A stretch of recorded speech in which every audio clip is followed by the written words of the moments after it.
নরসিংদীর রায়পুরায় আধিপত্য বিস্তারকে কেন্দ্র করে আওয়ামী লীগের দুপক্ষের সংঘর্ষ হয়েছে।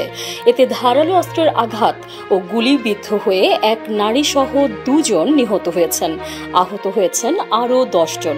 শনিবার 7 ডিসেম্বর সকালে জেলার রায়পুরা উপজেলার মেথিকান্দা এলাকায় এই ঘটনা ঘটে।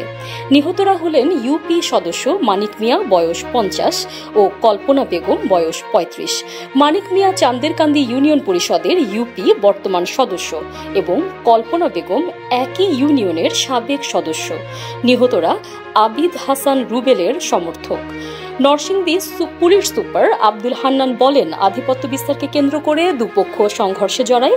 এতে 2 জন নিহত হয়েছেন, তবে নিহতের সংখ্যা বাড়তে পারে। এ মুহূর্তে এলাকায় পুলিশ, র্যাব ও সেনাবাহিনীর সদস্যরা রয়েছেন।